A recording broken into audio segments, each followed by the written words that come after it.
All right, today we've got quite a bit to talk about when it comes to the weather. There's some notable shifts happening, and I want to break it all down for you so you know what to expect. Kicking things off, let's talk about the severe weather potential today. Right now, there's a marginal risk of severe storms over parts of Missouri, Kansas, Oklahoma, and Arkansas. For the most part, we're looking at a day where the main threats will be damaging winds and large hail. But there is a small tornado risk. And when I say small, I really mean it. This is probably one of the tiniest two tornado risk areas I've seen in a while. It's concentrated over a pretty small section of the map, covering parts of southwestern Missouri, northwest Arkansas, and extreme northeastern Oklahoma. But before we get into the details, hit the subscribe button, like this video, and leave your thoughts in the comments. Thank you for your support. If we zoom in a little more, this area does include the southeastern side of Joplin, Missouri, as well as places like Rogers, Arkansas, Claremore, and Grove in Oklahoma. Now, the Storm Prediction Center isn't necessarily expecting a widespread tornado outbreak, but they're being very specific about where they think a quick spin-up could happen. That's why they've drawn this little 2 risk right over this spot. So while it's important to, stay weather aware, there's no reason to be overly concerned. This is the kind of setup where a brief, weak tornado could form, but the overall chances are low. Looking ahead to tomorrow, though, we're dealing with a more widespread severe weather setup. A larger slight risk zone has been outlined from Shreveport, Louisiana, stretching all the way up through Memphis, Tennessee. And honestly, I wouldn't be surprised if this area gets expanded a bit farther to the north and east, or even slightly south and east, because this system is looking like it could have a little more energy to work with. Just like today, damaging winds and large hail will be the main threats, but we can't completely rule out a couple of isolated tornadoes either. As this cold front pushes south and east, we're also going to see some strong winds developing across the Rockies and spilling into Texas. And that's why we have a critical fire weather risk in parts of New Mexico and Texas. The fire danger extends well beyond that too, stretching all the way up into Kansas, Nebraska, and South Dakota. Even the southeastern U.S., we've got an elevated fire weather risk on the eastern side of the Appalachian Mountains today. So if you're in any of these areas, just be mindful of the conditions and take the necessary precautions to prevent any fires from getting out of hand. Now let's talk about how the radar might shape up later today. By around 4 p.m. Eastern, we're expecting to see some scattered light rain showers across Ohio, New York, and into parts of Canada. Up in Quebec and parts of Maine, some of this precipitation will actually be in the form of snow, but it'll be pretty isolated. Later in the evening, probably around 10 or 11 p.m., we should start to see some thunderstorms firing up right in that small 2 tornado risk zone I mentioned earlier. Meanwhile, farther north, a mix of rain and snow will be falling over Minnesota, parts of Manitoba, and Ontario. Some of the heavier snow totals will be focused on the upper peninsula of Michigan and northern Wisconsin, where we could see a solid 3 to 6 inches of accumulation. But for southern Ontario and western New York, it looks like most of the snow will come and go too quickly to really pile up. So while there will be some flakes flying, it's not going to turn into a significant winter storm. What's really interesting is that this entire system is tied into both the snow up north and the severe weather in the south. As storms develop over Oklahoma this evening, they're going to intensify quickly, producing some large hail and strong wind gusts. Some of these storms could even generate isolated downbursts, particularly over southern Missouri and northwest Arkansas. The tornado risk remains low, and in fact, I think by the time we reach midnight or 1 a.m., the tornado threat will be completely over. But that doesn't mean the storms will be done. This system will continue pushing east, bringing lightning and thunder into the St. Louis area by early morning. As we move into Sunday, the severe threat will expand again. That's why I think we might see the slight risk area adjusted a bit. It could stretch farther north and east, depending on how things evolve. There's a decent potential for damaging winds along the Ohio River Valley, possibly even reaching Louisville, and down in parts of Tennessee, northern Mississippi, and northern Alabama. There will be a higher chance of storms producing large hail and maybe even an isolated tornado or 2.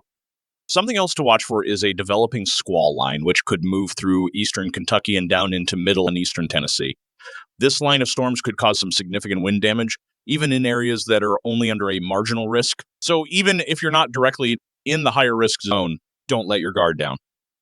If there is going to be any kind of notable tornado threat tomorrow, it'll likely come from a few isolated storms that form ahead of the main squall line. These storms will have a small window of opportunity to spin up tornadoes before The front catches up and forces everything into more of a linear mode.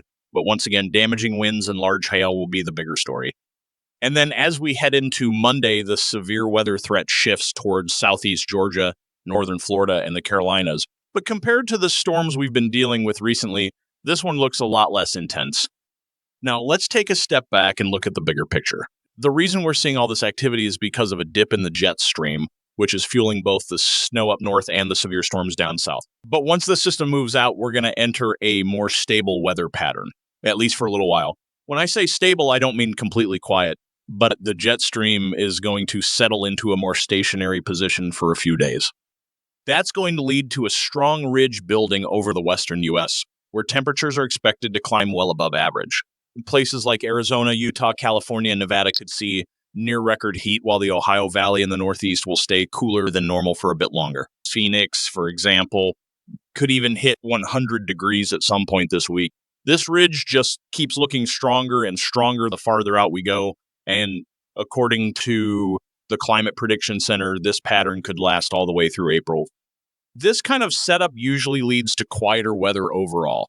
When we have big troughs digging into the western ridges in the east, that's when we tend to see larger, more widespread severe weather outbreaks. But since the current pattern is flipped, it might help keep things calmer for a while. That said, we're still keeping an eye on a couple of areas later in the week. By Thursday into Friday, moisture will start returning to Texas and the Central Plains, which could lead to some isolated thunderstorms, maybe even some severe weather. And out in the Pacific Northwest, another atmospheric river will bring heavy rain and snow. Now, let's take a look at precipitation for that same period, March 30th through April 5th. Out west, still looking very active. Again, that's classic for a negative PNA pattern. The drier than average zone expands across most of the south central states and even a bit into the central U.S. But as you get closer to Canada, the northern plains, the upper Midwest, the Great Lakes, and the Northeast, precipitation is looking above average. The Mid-Atlantic and Southeast, pretty close to normal.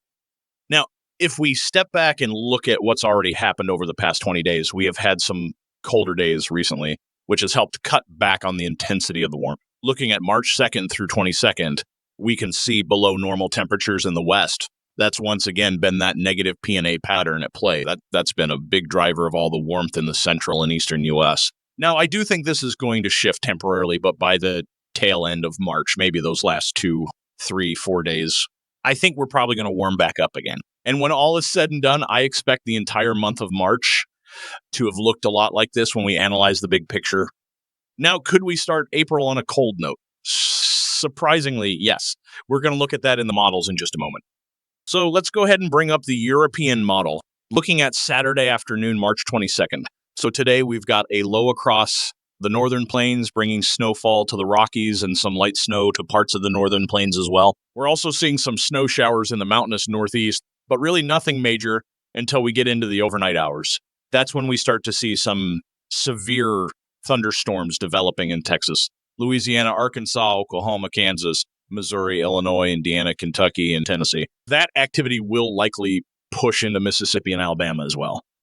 Now, we do have a level 2 out of 5 risk for severe weather, so not a major outbreak, but definitely something to keep an eye on. Expect some pretty nasty storms at times.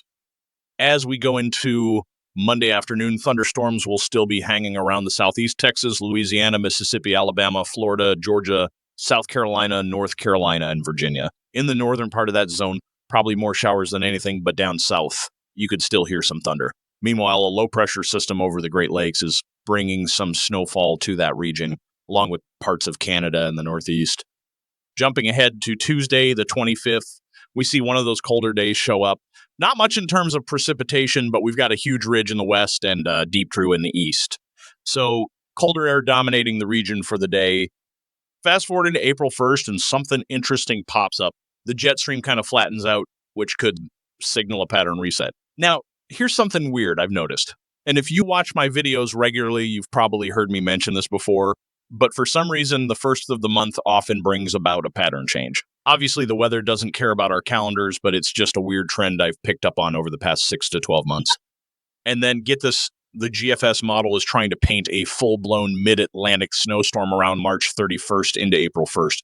Now, please take this with a huge grain of salt because this would be absolutely insane. April 1st, yeah, no one's going to believe that's happening. And we're 10 days out from this, so the chances of it actually playing out this way are well below 50.